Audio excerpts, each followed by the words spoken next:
समस्या से ही समाधान है। ये एक ऐसा मंत्र है जिसे हम सभी ने कहा है या सुना है, लेकिन क्या ये सच है? बहुत से लोग समस्याओं के सामने खड़े होकर बस इंतजार करते रहते हैं, आशा करते हैं कि समस्याएं अपने आप ही हल हो जाएंगी। ये एक सामान्य सोच है कि समस्या से बचने का सबसे अच्छा तरीका है कि हम इंतजार करें और उम्मीद करें कि समस्या खुद ही ठीक हो जाएगी। लेकिन क्या ये सच है? क्या वाकई मुश्किलों का सामना करने और उनसे निपटना इतना आसान है?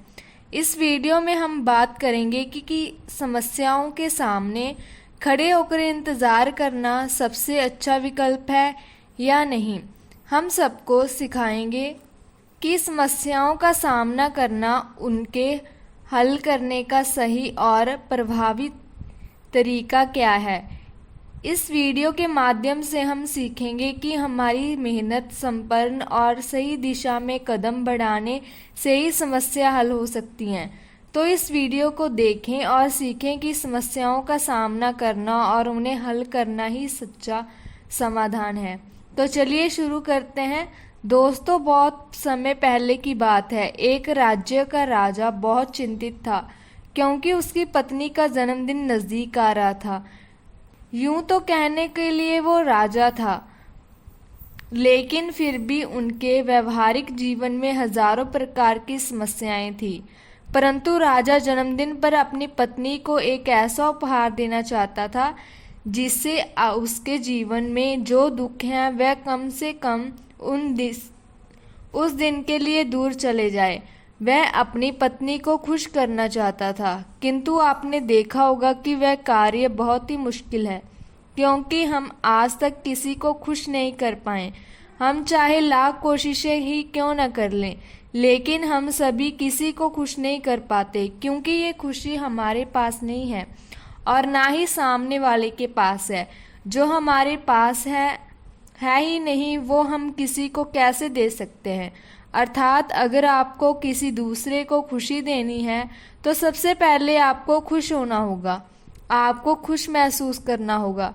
अर्थात वह खुशी आपके पास होनी चाहिए, तभी तो आप किसी और को खुश रख सकते हैं। एक दिन राजा ने सभी दरबारियों को दरबार में उपस्थित होने का आदेश दिया और साथ ही सभी मंत्री भी वहां पर उपस्थित थे। तभी राजा ने सभी से सुझाव मांगा कि आखिर वह किस प्रकार अपनी पत्नी को जन्मदिन पर खुश कर सकता है। आखिर वह उन्हें कैसे उपहार दे जिस कारण राजा की पत्नी खुश हो सके। वहां पर उपस्थित सभी लोग अपने मन की बातें राजा को बताते हैं, परंतु वहां पर उपस्थित किसी भी व्यक्ति का कोई भी सुझाव राजा को पसंद नहीं आया। एक दिन एक संध्या के वक्त राजा अपने रथ से कहीं जा रहा था। तभी रास्ते में उसने एक बहुत ही सुंदर मूर्ति देखी। वह मूर्ति बहुत ही सुंदर और आकर्षक थी। उसे देखकर ऐसा प्रतीत होता था कि मानो उस मूर्ति में जान हो। उस मूर्ति को देखकर राजा बहुत प्रसन्न हुआ और वह तुरंत ही मूर्तिकार के पास पहुंचा और राजा उस मूर्तिकार से कहने लगा, तुम तो बहुत बड़े कलाकार हो, तुम्हारी मूर्तियों में चार चांद नजर आती हैं। ऐसा प्रतीत होता है कि तुम्हारी मूर्तियां जीवित हैं। हम तुम्हारी इन मूर्तियों को देखकर बहुत प्रसन्न हैं। हम चाहते हैं कि तुम्हारी सारी मूर्तियां हमारे दरबार में शामिल हो। यह सुनकर वह मूर्तिकार बहुत प्रसन्न हुआ, जैसे उसे कोई खजाना मिल गया हो।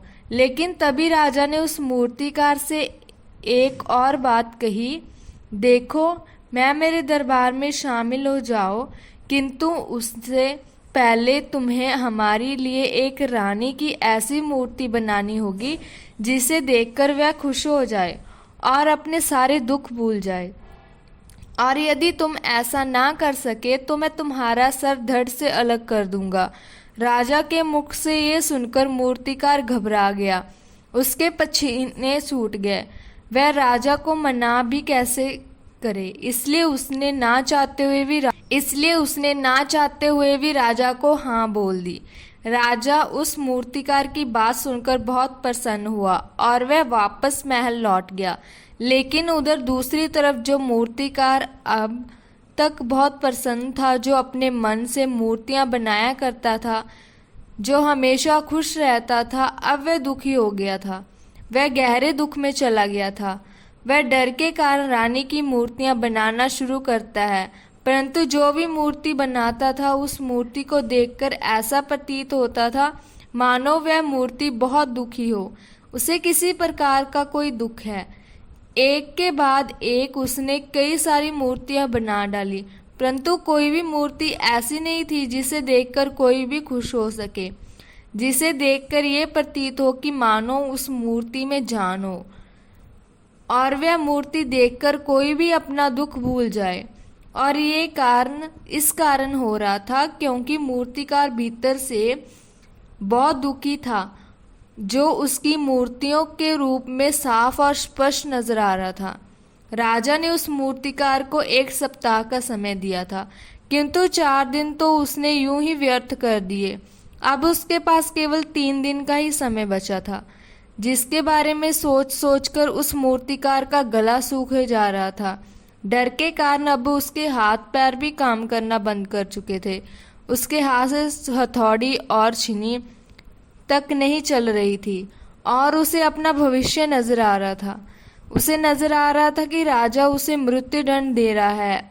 उसके बाद उसके परिवार का क्या होगा, उसके परिवार को कौन संभालेगा, ये सोच सोचकर उस मूर्तिकार का मन बैठा जा रहा था। तभी उसने एक योजना बनाई। वह अपने परिवार के साथ लेकर रात ही में गांव छोड़कर चला जाएगा। ये सोचकर वह तुरंत घर लौटा और अपना सारा सामान बांधा। अपनी पत्नी और अपने बच्चे को भी तैयार न होने, सभी के प्राण उतने ही कीमती हैं जितना कि अपना आपका या महारानी की, इसलिए किसी को भी बिना दोष के दंड नहीं देना चाहिए। मेरी पत्नी ने मुझसे कहा था कि राजा की दोस्ती और दुश्मनी दोनों ही अच्छी नहीं है, इसलिए मुझे आपने राज दरबार में कोई स्थान नहीं चाहिए। मैं अपनी छोटी सी दुनिया में बहुत खुश हूँ। मैं अपने छोटे से परिवार के साथ बहुत खुश हूँ। मैं आज तक जो करता आया हूँ मुझे वह पसंद है और मैं अपने पूरे जीवन काल में वही करना चाहता हूँ। मैं जैसा हूँ, जिस हाल में हूँ, मुझे बहुत प्रसन्नता है कि मैं आज इतना खुशहाल इंसान हूँ। अब मुझे आज्ञा दीजिए। इतना कहकर वह मूर्तिकार वहाँ से चला गया।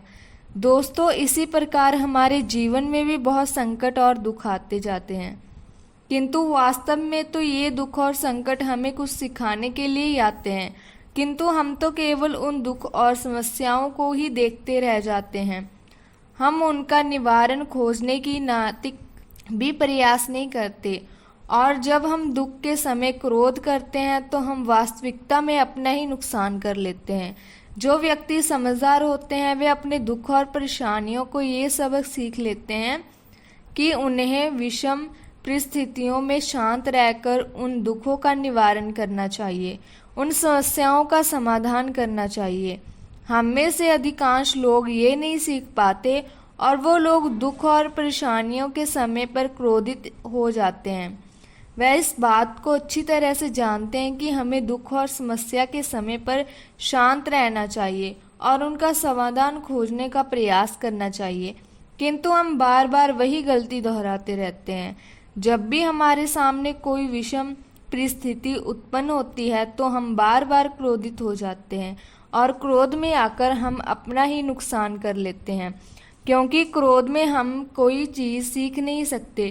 क्रोध में हमारा मस्तिष्क काम करना बंद कर देता है। उसे केवल वह परिस्थिति नजर आती है जिसके बारे में सोचकर हमारा मन बैठा जाता है।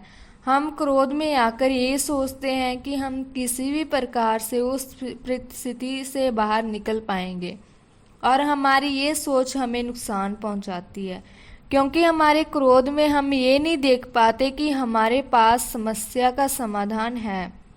हमारे पास उस समस्या से निपटने की क्षमता है।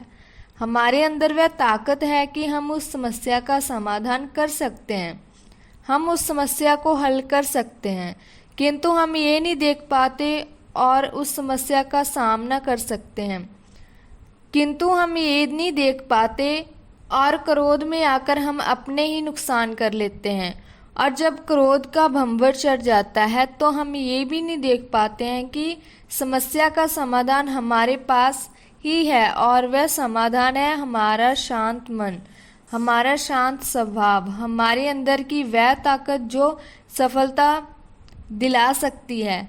किंतु हम ये नहीं देख पाते और क्रोध में आकर हम अपना ही नुकसान कर लेते हैं।